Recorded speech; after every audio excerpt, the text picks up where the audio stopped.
Welcome, folks. It's really wonderful to have you with us this evening. Thank you for joining us today for Race and Religion in the Presidential Election. This is a Rice University School of Social Sciences Religion and Public Life Program event. And welcome in particular to those of you who are joining us for Owl Together, Rice's virtual homecoming and reunion. My name is Elaine Howard Ecklund, and I'm a professor of sociology, as well as Herbert S. Autry Chair in Social Sciences at Rice University. I also have the privilege of directing the Religion and Public Life program at Rice University. Let me tell you a little bit about the Religion and Public Life program if this is your first event with us. Our vision is to use research on religion to build common ground for the common good. And we do this through doing high quality social science research, curating social science research, and bringing research to constituents who we hope will then pick it up and use it. We also want to hold events and gatherings where we can learn from our constituents and then train students, scholars, religious and nonprofit leaders how to work together in common ground efforts for the common good of our city, nation, and globe. In this time, I can think of no topic that might be more important for an academic center like the Religion and Public Life program to discuss than religion and race. We're going to hear from two expert panelists today. First, we'll hear from Gerardo Marti. Marti is the L. Richardson King Professor of Sociology at Davidson College. His scholarship focuses on race, religion, power, and social change. Marti has published several books, including Latino Protestants in America, Growing and Diverse, The Glass Church, Robert H. Schuller, The Strain, his book in particular, The Deconstructed Church, Understanding Emerging Christianity, received the 2015 Distinguished Book Award from the Society for the Scientific Study of Religion. A particular note, I want to draw your attention to one of his most recent books, which is American Blind Spot: Race, Class, Religion, and the Trump Presidency. Currently, his research is funded generously through the Lilly Endowment's Thriving Congregations Initiative and focused in particular on churches actively confronting racial injustice. We are also pleased to welcome Professor Stephanie Y. Mitchem. Mitchem is professor in the Department of Religious Studies and the Women and Gender Studies program at the University of South Carolina. As a scholar, Mitchem utilizes an interdisciplinary lens, including history, ethics, theology, cultural studies, anthropology, and ethnography, to engage complex and critical topics of our time. Her scholarly explorations include, but are not limited to, the religious and social lives of African Americans and Africans in the diaspora, women and gender and justice, and issues of human rights. Mitchem's books include Introducing Womanist Theology, African American Folk Healing, and most recently, Race, Religion, and Politics Towards Human Rights in the US, an incredibly important book for our time as well. Beginning now and throughout our speakers' remarks, I want you to be listening and be thinking and submitting your questions for our speakers. Go ahead and click the question and answer button at the bottom of your screen, and a new window should open, and you can type your questions there. With that, we'll have some opening remarks now from each of our speakers before beginning the question and answer portion. I'd like to now invite Professor Marti and Professor Mitchem to join me on the screen. Thanks so much for being with us today or this evening. I really wish I could have you both in my home. Usually a sort of really fun part for me of these events is being able to welcome folks and to have a dinner together at my home. And so know that if you were here, that's what we'd be doing. A kind of light spot, if we can call it that, in the midst of these online events, of course, is that we're able to get folks involved from different places around the country and even outside the US who wouldn't ordinarily be able to attend an event in Houston. So thanks so much for that. So we'll start with remarks from you, Gerardo, if you would. Thanks so much. Thank you. So glad to be here. Well, there's a sense of surprise that still exists among some people as to why Donald Trump was elected president? Why is it that so many people are enthusiastic about the presidency of this particular person? And back in 2016, it wasn't just a surprise, it was a shock. Mm. Now, I realize that today many people say, I saw that coming a long way away, but I was consuming a lot of news at that time, reading a lot, watching the cable programs, watching the poll watchers themselves, around the academics. And I think that I can be pretty confident in saying that nobody really saw this win coming. Everything was predicting a win for the other side. And I think that when you read the insider accounts, even of the Trump campaign, I think they were stunned that they won. So when we look at trying to understand where this came from, I early on felt that this wasn't just a surprise, but really it was a revelation about America. It was revealing something about the United States that we either had not seen, been ignoring, or thought no longer existed. And that is tracing back the core constituency that Donald Trump brought in, and that is white evangelicals. When you look at the exit polls and you look at the percentages of who supported Donald Trump, the single largest base was white evangelical. And that allowed us to then take a look at something that many people had already thought was pretty passé. You know, a lot of people had already pretty much marginalized evangelicals, had thought that white Christianity was on its way out, that it was politically weak, that secularization had taken hold, as well as more progressive attitudes.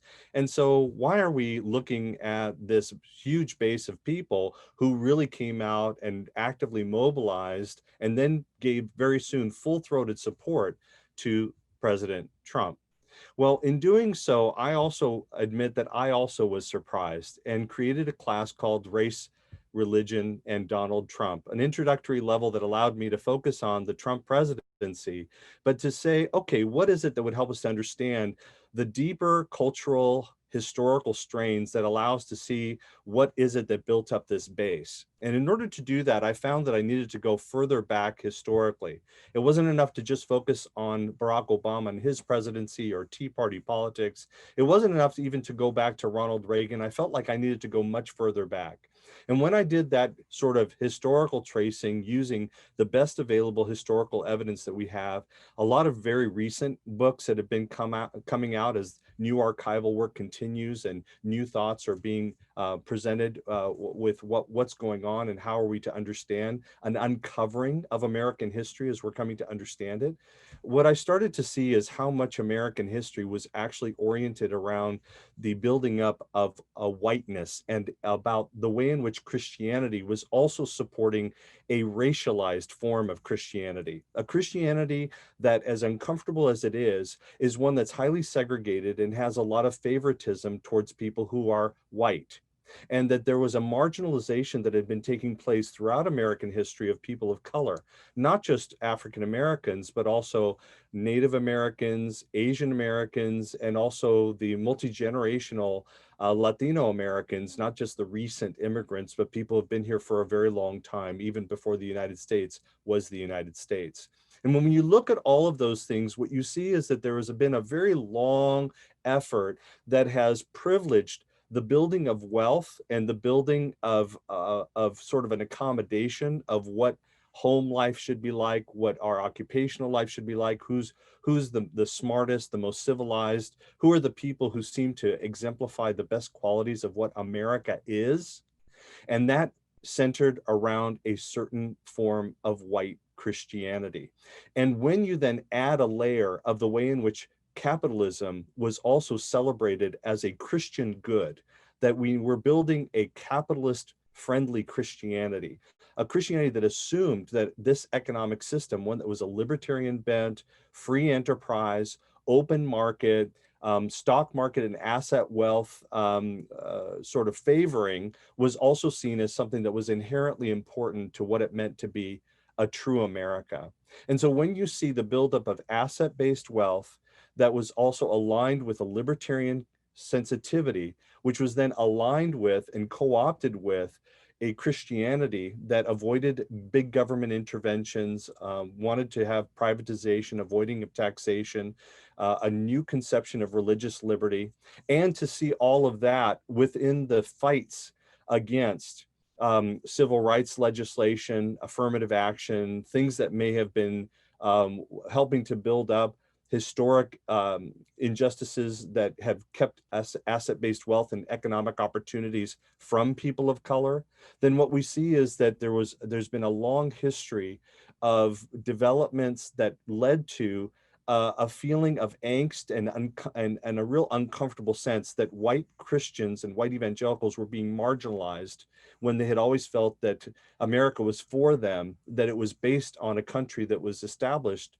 by people like them, and that it should continue to favor the imperatives that they themselves held. And so when Barack Obama came in and began to talk about some things, even if some people or many people felt like he did not go far enough, there were for many people that he had crossed too many lines.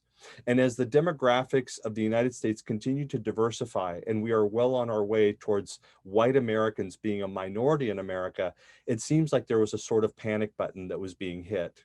That, of course, is added to the tensions from 9/11, what's happening in the religious diversification of our country, and who is it that's being favored in terms of a religious sensibility. All of these things contributed to a surge of support that said Donald Trump was a person who could fight for the things that we believe in. That Donald Trump, who was not seen as someone who had been a Christian, who had not been morally upright, who had had his own sort of ethical dilemmas and struggles that are easy to point out, but that because he was willing to stand for them and that he was willing to speak for them, and that he felt that he was going to say, yes, I'm going to fight for you, that they went in droves and said, yes, absolutely, this is our man. And so even today, although Donald Trump is only sort of ambiguous in the way in which he expresses his Christianity, white Christians of all orientations would say that Donald Trump has been good for them, Donald Trump has supported their interests, and that Donald Trump fights for them. That is the long history that I attempted to trace out in the book. And if anything, I wasn't strong enough. Even 2020 has revealed more of these patterns, and it's become even more evident in ways that I could not have imagined. And so the speculations that began in 2017 became affirmations by the time we get to 2019. And by 2020, I think that the book really could have written itself, Elaine. Thanks very much. Thank you for that. Thank you so much. Thank you. Professor Mitchem, love to hear from you now. I want to welcome you to the podium. I would say if we were in person, the virtual podium, thank you for being here. Thank you. Thank you. I resonate with a lot of things that Dr. Marti said as well. When I wrote Race, Religion, and Politics Toward Human Rights in the United States in 2017, I had certain objectives and a bucket of anger. My first objective was to write a book that analyzed the various racial oppressions in the United States in a non-competitive way, in a way that didn't pit Black people versus Asian people versus Muslim people. We see that all the time. It's not one against the other, but to find a path to discuss the multiple ways that oppressions affected each group. And yes, I included Muslims in that and still do, and I argue that they have been racialized in order to oppress them. The one group that I could have added, but I left it out, and I was wrong, was Jewish Americans. After all, I reasoned in 2017, Hitler was the one who had declared them a race, and that was not the case in the US. And since then, I take that back. Now we see anti-Semitism growing in some particularly ugly and awful ways.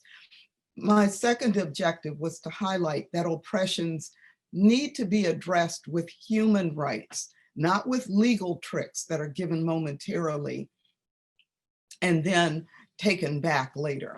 I advocated for human rights from below, becoming realized rights where people live, not secluded in ivory towers or governmental halls. And then I had a third major objective, which was to put forth a unique concept of intersectionality, where race, religion, and politics create another intersection, as does the intersection with race, class, sexuality, and gender.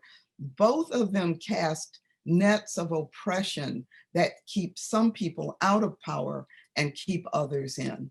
And my bucket of anger. As an African-American woman, I could not believe what had started happening across the US before the 2016 presidential election. The growth of overt racism, the strengthening of state-sanctioned violence, the manipulation of political power, especially through religion. When I began writing the book, I thought we were at the nadir. I was so wrong. If I wrote the book today, I'd still be writing because there's so much stuff that's coming in, as Dr. Marti said. Let me use one extended example to discuss the stew of stuff that is part of the current presidential election. And for the sake of time, as I said in the book, I included all these different other groups, but for the sake of time, I'll focus only on Black Americans. The COVID-19 pandemic has ripped open any hidden, neglected aspects of social and health inequities across the globe. Those who are poorer, darker, less educated, differently abled, women, children, or the elderly all become less valued as humans across different nations. Here in this country, George Floyd's death was recorded in the sight of a cop smugly kneeling on Floyd's neck for 9 minutes is seared in our minds. Breonna Taylor's death while in her bed from a barrage of police bullets was not recorded, but deeply felt. These deaths raise questions with which we're still struggling. What is the value of Black life and of other people in the United States? It is not surprising that the summer of 2020, and even somewhat before, but in the summer of 2020, even in the middle of the pandemic, saw multiple liberatory movements in the United States take to the streets. Before 2019, Black Lives Matter was an embryonic movement that was often an annoyance for elected leaders in the United States. By 2020, Black Lives Matter took on tremendous significance, not only in the United States, but internationally. Racism was no longer a quiet embarrassment, but an in-your-face scream. And yet with all these things happening, the current resident of the White House is seeking power through white evangelicals and white supremacists. And that person is even being viewed by some religious people as a messiah. The US people are aiding and abetting that. A July 2020 Pew Research Center report indicates that approximately 50% of Americans believe that the Bible should influence US laws, and 28% are certain that the Bible should be favored over the will of the people. Part of the answer is to take religion back, to reclaim and recognize it as a different force, one that supports and furthers our human rights. The Boston Declaration, an appeal to Christians, was released in November 2017. The work of Reverend Dr. William Barber built a moral movement that cut across religious lines for social justice.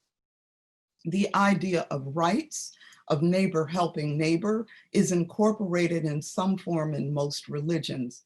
In 2020, race and religion are on the ballot as never before, not quietly, but vibrantly, loudly. So in this light, I find I am still committed to the 3 objectives that I mentioned at the beginning: to analyze various racial oppressions in the US in a non-competitive way, even within the development of collaborative collectives, and we already see this happening. To highlight that oppressions need to be addressed by human rights, not with legal tricks, but with human rights from below. And finally, the 3rd point, a unique concept of intersectionality, with race, religion, and politics creating another intersection, and it's time to take that intersection apart as much as we can. And I think the key to that is reclaiming religion. Thank you. Thank you so much. Thank you so much, Professor Mitchem. That was wonderful. Thank you, Professor Marti. That was wonderful. Really fantastic to have both of you here. Um, I was going to ask you some questions, but I'm going to let my questions go and defer to those who are in attendance who are already asking lots of questions, it seems. So let's start with this one. It seems like a new variable, the COVID-19 pandemic, was introduced in 2020. That's exactly right. We all know it. How did COVID-19 change the relationship among race, religion, and politics in 2020? Professor Mitchell, why don't we start with you? As I said, COVID-19 really unmasked, if I can get that out, took the mask off. It was no longer polite. All of a sudden, we realized that the number of deaths of people who are Black and brown are much higher. And quite often, those same people are the same ones who are in the so-called essential services, the ones waiting on tables, taking care of, doing all those things. And I need to include in that, there's also the issue of immigrants. I don't think I've seen enough data on that yet, because they're the ones who are picking the fruit, working in the meat packing factories. So these are the people who are most likely to be victims of COVID. They are also the ones who lack solid medical care. And yeah, in that sense, that's how I see COVID really exposing inequities. I don't think we've gotten to an answer to that yet. I just see it as like the mask is off, and guess who it is? It's us. Yes. Thank you. Professor Marti, how about you? I have three things I want to bring in real quickly. The first thing is, for a long time, I've seen a profound connection between Christian support for Trump and conservative economic support for Trump, sort of like a business-friendly sort of Christianity, as I mentioned before. And so immediately when it came to COVID, it was very interesting to me that the goal of opening the economy was exactly the same in terms of rhetoric as opening our churches. The opening of the economy and the opening of the churches were connected together in a profound way, and saying what we need to do is we need to trust God that it's all going to work out, but we need to get going because the economy is important. And that was being said aggressively by Christian leaders, and there are many Christian leaders who are still saying it even today. That's one quick thing.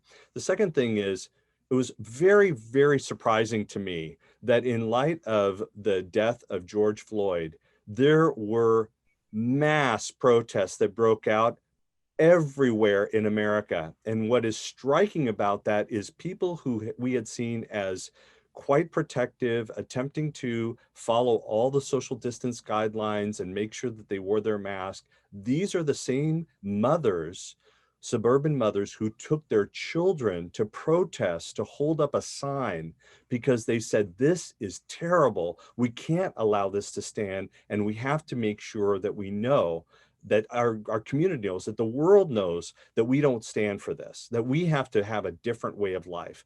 And the way in which this happened across all communities, even rural communities, even people standing out the local, like fast food chain in a rural community somewhere, it is striking to me that they were willing to break away from their self-imposed quarantine because the issue mattered so deeply to them that they were willing to walk the streets for it. So that's the second thing. And the third thing that I quickly want to say is, I've always understood Trump's policy towards immigration as not less immigration, but zero immigration. And COVID has provided an opportunity for them to close the gates further. And so we have seen particularly refugee, asylum, the ability to bring in people who, because of persecution, death threats, other things where their lives are in danger, are coming to America, and something that we have provided for a very long time. It didn't just start like last year or during the Obama presidency. This has been a historic aspect of the values that the American government has had for a very long time. My parents are from Cuba, and they came in exactly on those sentiments in 1963. So we have the sentiments of being able to bring in, but the Trump administration has artificially lowered the ceiling of how many people can come in as refugees until they can get down to basically zero at the current day because of COVID providing them that excuse. I find that to be a very interesting and important development because it is a political use of this public health crisis in order to forward a very particularistic and many times openly racist agenda. Mm-hmm. Here's one. A questioner says, if Trump loses, what will evangelicals need from a Biden presidency to keep them from electing another Trump? I should say that in our own research of the Religion and Public Life program, we hear this often, that the Democratic Party does not have religion. So there's not really a good option for certain kinds of religious people. So I think that's folded into that question as well. It's hard to go with reverse ordering when there are two, but if we could, Professor Marti, let's go with you first. Well, I find it very interesting that in 2018, the Southern Baptists were openly considering critical race theory as something that they should look at and consider and be able to evaluate its connection to biblical justice, etc. But now by 2020, this issue has become something that they have actively spoken against, and they've even created another organization to say this is absolutely unbiblical and it allows in all kinds of things that we don't want. The reason that I mention this is because the Democratic Party has been absorbed into a particular way of understanding the world. And that way of understanding the world is they believe that people who stand with the Democratic Party are baby killers and they are socialists. And of course, they believe in just like open borders, in addition to, of course, wanton sexuality. Like there is a number of essentializations that have been caked on to their understandings of what it means to be a Democrat, that there are many pastors today and Christian leaders who openly say you cannot be a Christian and be a Democrat. So it wasn't an idea that was there for a long time, and certainly it's simply just not true, simply because we could definitely see that there are people who hold Christian sentiments of various sorts, and you can measure it in any way and see that indeed there are Democrats who have Christian values, Christian beliefs, and who do Christian activities. But in terms of the legitimacy, it's there. And so what I see happening among evangelicals, regardless of whether Biden wins or not, is that there's an active experimentation of how to recalibrate the way they talk about their faith so that they are not subject to being called racists, or they're not being called oppressors in their own way, marginalizers. They are reworking their language to hold essentially the same conservative beliefs and yet be able to bolster that with a quote unquote biblical orientation and feeding that into the networks of their churches, their schools, their universities, their seminaries, their parachurch organizations, their publications, etc. So regardless of whether Trump wins or not, I am of the belief that a steadily shrinking group of white evangelicals will continue to hold to those ideals and will continue mobilizing aggressively for it. Mm-hmm. Professor Mitchem, do you want to answer that one or want me to go on to another one? I want to just bring up a couple of points. Yeah, please. Thank you. Very quickly. One of them is when you mentioned, Professor Marti, about the Southern Baptists, they have changed their name now to separate themselves from that. I can't remember what they're, not original Baptists. They changed it to something else so that they're separating themselves from that Southern history. But connected with that are, even within all of this ferment, is the number of people who are moving away from Confederate monuments. So in a way, this idea of God And it somehow or another, it's all mixed together in my head. So I'm sorry not to be more explicit. One of the things I did want to mention, I looked at both the Democratic and Republican conventions. The Democrats were the ones who had religious person after religious person come up, and the Republicans did not. They had a couple, and not necessarily clear names. So there may be things happening locally in congregations, but I question where the leadership is starting to take people. So I wanted to bring that up. That's an important point. That's an important point. Here's one. It is well documented, says the questioner, that many Christian churches are hyper segregated along racial lines despite modest increases in multiracial ethnic congregations recently. Do you see Donald Trump's presidency exacerbating racial segregation in churches, or is it possible that congregants will feel empowered by his presidency to seek out and create environments where genuine racial reconciliation happens? Whoever wants to jump on it is fine. I'll begin and say, yeah, please, thank you. Thank you. We have anecdotal evidence that Christians of color have been leaving their white dominant churches. We don't entirely know, but we suspect that's true. And there are some very powerful stories that have been coming from that because they have been shocked to find their racial reconciliation friendly brothers and sisters being people who have been advocating and vocally supporting policies that they think hurt people from their own ethnic backgrounds or their ancestral backgrounds. So we have that for sure. We also do know that there's a sense in which there are many people who are simply leaving church. The number of people who are churchgoers continues to go down, even if we say, well, they're going to church less. There are people who are making those decisions. And in making those decisions, we are now losing track of how many people are a part of multi-ethnic or multiracial networks as a part of pursuing their Christian devotion.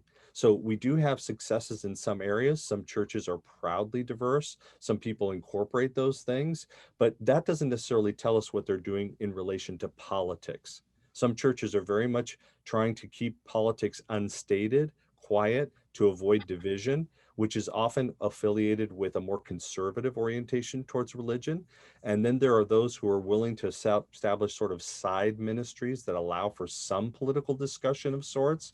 But those that are the most aggressively advocating for example, racial justice, overall tend to be segregated churches. They are either churches of homogeneous color, one side or another, who are actively advocating and willing to overcome it, even if they don't happen to have it in their own congregations. It just remains a challenge to have diversity in churches. A lot of things have to happen in order for that to occur. Yeah, yeah. It's still the most segregated hour. Absolutely. It's still the most segregated hour. But I think it also reflects an exaggeration, an extension of a growth in segregation in the United States. Segregation by choice now, not by fiat, but by choice. People are saying, well, I just don't want to be with you. We read a book in one of I had students read a book and comment on it. The title is Bias by Dr. Eberhardt. And she just explores the concept of how people have bias and deal with bias. And she says that, you know, facial recognition, all of those things are still part of us. Does she really give us a way out of it? No, I don't think so. But just trying to understand what continues to fuel that. I will also fess up at this moment that I stopped going to my congregation because of continued, from the top, yes, we're dedicated to racial harmony, but in the congregation, people are like, we don't know what to do. And so I would get crazy things. And I'm kind of like, I don't need that. Mm-hmm. So I think we need something that goes into congregations, but churches are businesses too. The people in congregations pay the bills. If they don't like the pastor, they'll fire the pastor. So That's right. That's right. Yeah, thank you for your honesty.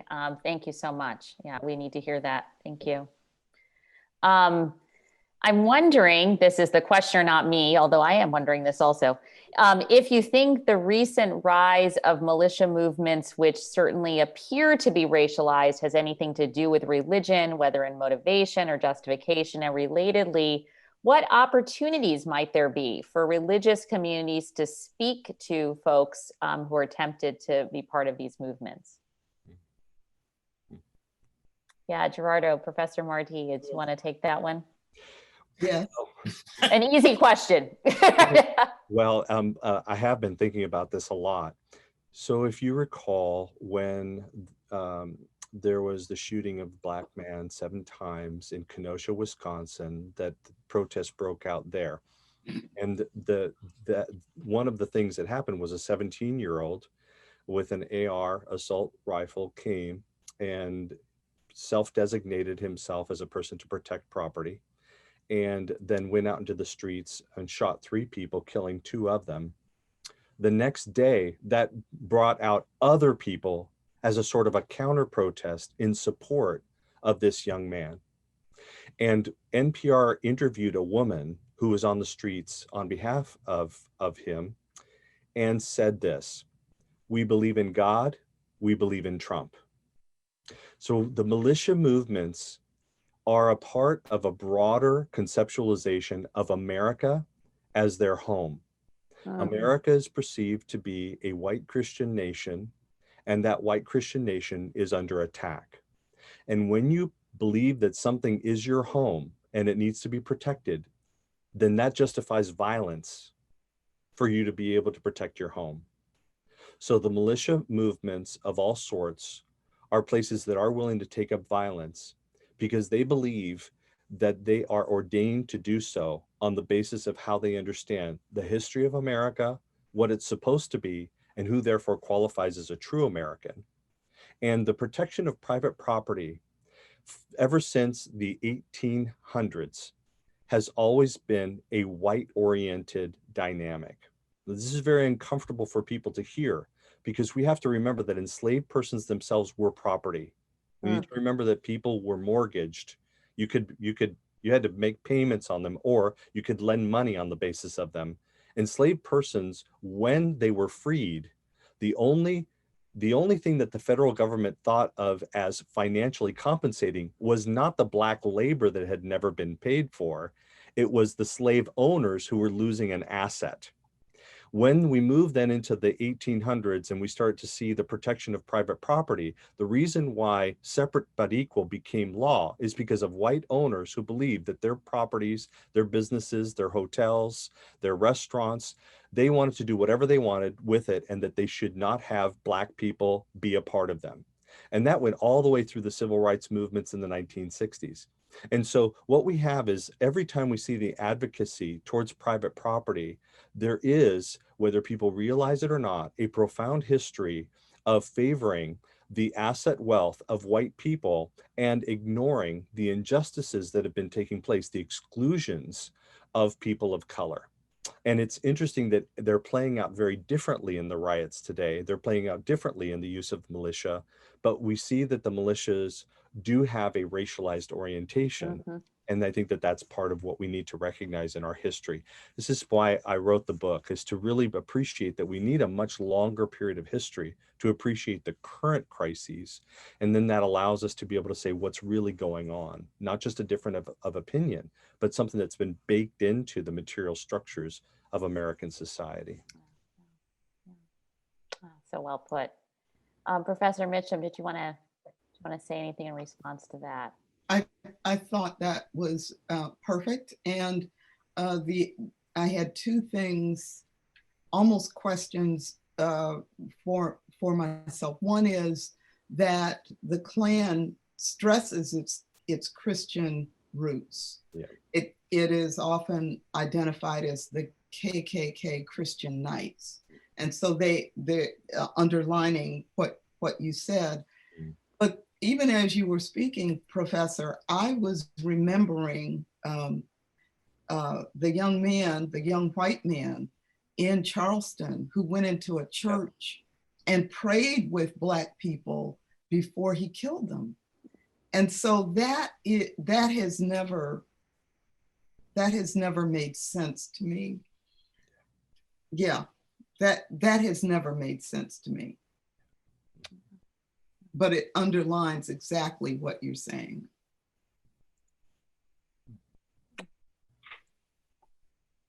Thank you. Thank you. There's a lot of questions who are coming in. We're not going to unfortunately have time for all of them. So here's one. Thinking about the share of white evangelicals who are poor, what forces lead them to continue supporting potentially a white Christian capitalist system that doesn't benefit them? How do we think about abortion? What other kinds of issues related to, the question says, to identity politics? Mm-hmm. Yeah. Again, these are amazing. I feel the teacher in me is coming out here. I really want to affirm these questioners because you're asking the right questions, and I'm sorry we're not getting to all of them there. As I look through all of them that are up, they're really excellent. Well, I guess what I reach for first when I think of why is it that poor or propertyless whites would support the expansion of economic inequality for those who already have a lot of wealth. What we have is, again, a racialized dynamic. At least this is the topic that we're talking about, right? We're talking about race and religion in relation to American politics. And it's hard to ignore that you had propertyless whites in the Civil War who also somehow saw that the moment that there was some attempt to provide some help to these free Black people who now had nowhere to go, no home, no assets to draw from, incredible restrictions. And all these people thought was that these free Black people were stealing money from the government. And that sense of always believing that somehow their life is hard. So why is it that they don't get help? Well, let me acknowledge life is hard. It's hard to make a living. I'm always shocked when I look at the median income. I'm always shocked when I see the percentage of people who actually own any stocks, not just an amount, like any stocks at all, any asset wealth. When I look at the overall level of wealth that people have, both white and Black, we have a radical expansion of economic equality in the United States, and it definitely favors and has favored for all of its history, those who already have an asset base of wealth that continues to expand. But why is it? It's because there is an implicit understanding that the United States was established for white people. And it was the idea that white people would somehow be able to get just a little bit of land, just a little bit of economic security, just a little bit of something. And then we would build a democracy among people who were white, owned a little bit of land, a little bit of economic security, and they could have then a participation in this political system. And what was rejected was the aristocracy, okay? But everybody hoped that they would become wealthier. And as that expanded over time, we still live with it today. We still believe that if I just work a little harder, if I just follow the rules, if I just do a little bit more, maybe someday I'll have some measure of comfort. But we live in a time when healthcare costs can put us under immediately, when the recession and the things that happen to keep up with our own home payments and rent faltered for many people, when being able to put your kids in school it is astronomical, because the idea here is we want to, too much of what we do protects the asset-based wealth, low taxes, favoring investments and shareholders. And so we're taking money away from public education. We're taking money away from those things that might help be able to get you the help or the assistance that you need. We have all kinds of battles about healthcare and the belief of what should be supported and not. So what I'm saying is there is a long history of people who are poor and white still believing that the system is for them and that it'll eventually work out for them if they just hold on tight. But in actuality, all of the things that have been happening have actually been eroding their wages, eroding their base of wealth, eroding their economic security and future in multiple ways. And they are the same as the kinds of things that have been happening for people of color, except that people of color have experienced it longer. And that's where I think there should be a greater union of interests, but they don't because of the wedges that have been driven there for a very long time. Mm-hmm. I had to look this quote up. It was too good to leave out of the conversation. And it's from Lyndon Johnson.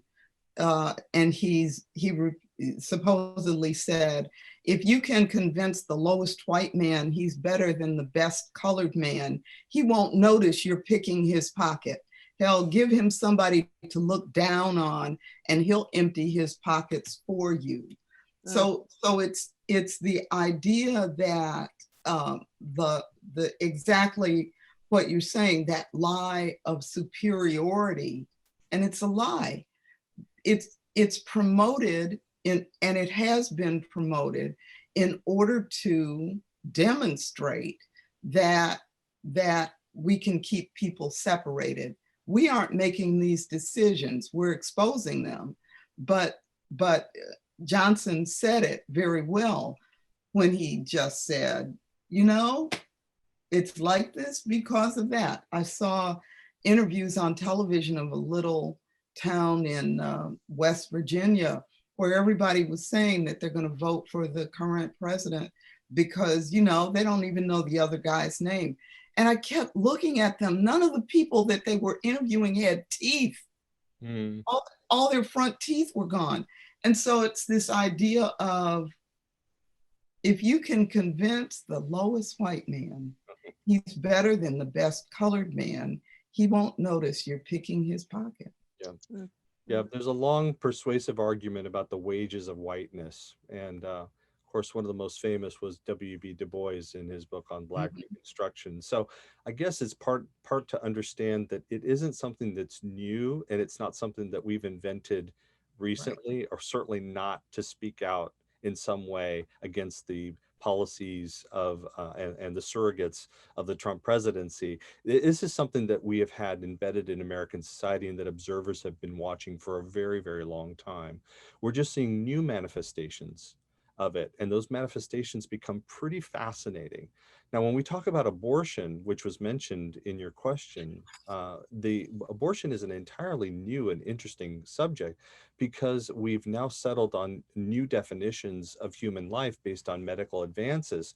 But when you look carefully at the rise of mobilization for abortion and choice, what we see is that it was a clever political ploy on the part of religious right conservatives to draw together a coalition between Roman Catholics and conservative Christians to be able to then put particular political parties and advance particular kinds of interests. And so as much as there are people who are very high-minded who believe that these are sacred values and that it is a deep part of their faith, when you actually look at the history, what you see is that there were people who are manipulating the sincerity of people's faith in order to advance a way of approaching the law, a way of approaching our government, a way of also approaching the threats to the way women should be in their place in society. And so in this way, I'd urge people to get a whole lot smarter about what actually went on, which is, again, not hidden knowledge. It's out there, but it allows us to then be able to understand these issues, not so much as a black-white issue of whether abortion is right or wrong, because we all know that even if the Supreme Court were to somehow overturn Roe versus Wade, it just means that it's going to be managed by the states. And there is no world in which somehow abortion does not exist. We have been in a world that didn't have that, and we know that the abuses were only exaggerated in other and different and ugly ways. So what we need to do is we just need to understand some of these things in a better manner, and then that allows us to then see how religion has been leveraged for political reasons, not for devotional reasons. Oh, very good, very good. Oh, thank you. So this about the current moment, of course, during the presidential debate, Joe Biden emphasized his Roman Catholicism as a trait that he was persecuted for even as a child. The message seemed to be lost in most of my friends watching with me. Do you think that the move of young people becoming less religious is going to affect the way public figures identify religiously? Will the distinction become one between being religious and not being religious, as opposed to the traditional distinctions between different types or sects of religion? Oh, that's a good question, because it asks for a certain sense of projection. So I'm thinking about my students in my class. I'm not at a religious school, I'm at a state school. And quite often I find that students aren't impressed one way or another about religion. They're really looking at policy. What have you done? What have you done for me lately? They are thinking about, you know, am I going to have to pay this horrendous? I had one student who had a 400,000, he and his wife, they were married, both graduate students, $400,000 in student loans. I couldn't even fathom that. But just the idea that a lot of their motivation is not clearly based on the religion of the leaders. They're really looking at, they are more like, my students are more likely to be swayed by sex and gender than by, so, you know, I get a lot of people from the military. They were totally opposed to any of the women running because they said a woman cannot be commander-in-chief, period. They were not worried at all about anybody's religion. So I don't know what if your experiences are different, but I think there will be a difference as young people go forward. I think about all those kids in at park at the school in Florida where there was a shooting. I don't think any of them are worried about the religion. So I think they're almost more concerned about the ethical values that are being carried forward than dedication to one or another religious group. Mm-hmm. Well, of course, these things are hard to say, as Professor Mitchem has told us, but I think that we can't ignore the power that comes from religious symbolism. I am still amazed that when Donald Trump cleared Lafayette Square in order to be able to hold up a Bible in front of St. John's Parish, that there are many people who took it for exactly he wanted them to take it, a powerful affirmation of their religious sensibility, and that he was supporting them. It's remarkable because it's hard to even see that as a religious act, right? So if we at least keep that image in our minds, then I think that it's impossible for us to say that religion will disappear from the political arena or the uses of religion. And we will continue to see some alignment of religious sensibilities by party. We already see that. So I don't think that that's going to melt away soon. But who knows, right? Who knows, because we don't know exactly what things are going to look like and what new innovations may come and how much COVID may be realigning things as people have not been attending churches as regularly. Finances are a little bit different now, and the labels in which people can take on in what it means to be religious are still diversifying in and of themselves. Those were nuanced answers. Thank you. Thank you. What, if you were a religious leader listening to this conversation, as we do, I'm sure have some on the call, what would you do differently? How would you address racism and race and religion and politics in these times? Give our religious leaders some practical advice that they can take with them. Well, so first, I want to commend the bravery of someone who says, I'm actually willing to deal with this. Tell me how, because I think that too many people are actually much too afraid. because I know that there are conversations happening in your staff meetings. I know that there are conversations that you're having with your own members in various ways. I know that when you get together with other pastors, you're talking about this. So it has to do with how much are you willing to speak in terms of messages, and how much are you willing to orient your ministries, your liturgy, the programs, to be able to do that. And I suppose that these questions are as yet unsettled, because I think that first of all, the pastoral demands are always so huge that it's hard to be high-minded about these things.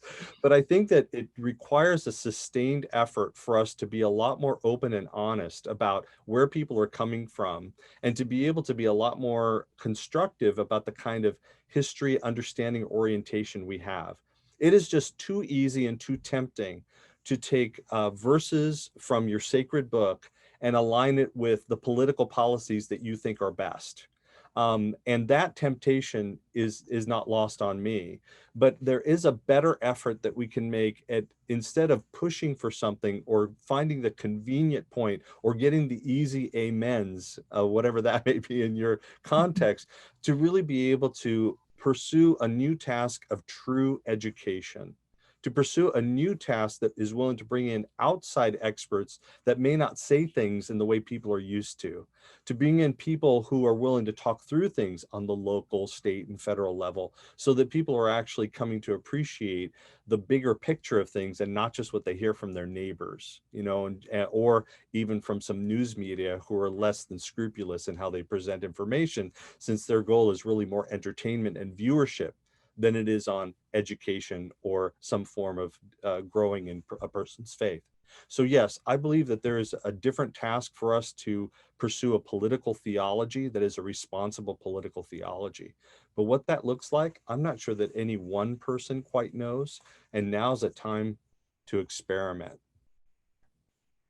And I would underline that the very fact that the most pressing issue for us right now is the pandemic and the care of people and the care of souls in that way. It allows, I mean, if there's any good thing about it, it allows us some time to begin to think about new ways of being in the world.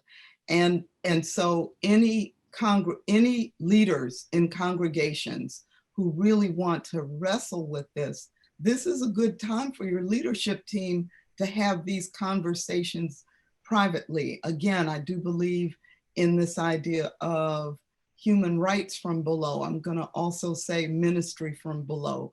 Don't wait for the bishop's office to send you a program of education that you start using and you say, this thing is just stupid. Because it's not going to necessarily, the ones that come from the head office are intended for the widest spread of people possible. What does your congregation need? And that's the place to start. And this is a good time to really think that through. That's good. Those are good words, you two. Thank you so much for that. Gosh, there's so many here, so many questions. Any final statements that you want to say to our listeners? I want to be respectful of your time and of our listener time. People were told this would go about an hour. Any final words you want to say for those who want to have a more nuanced understanding of race, religion, and politics in these times?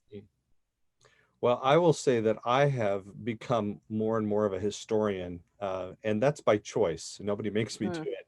I have been out there and just going, wow, there is so much more about our history that in America that I did not know, never learned, and nobody felt responsibility to teach me.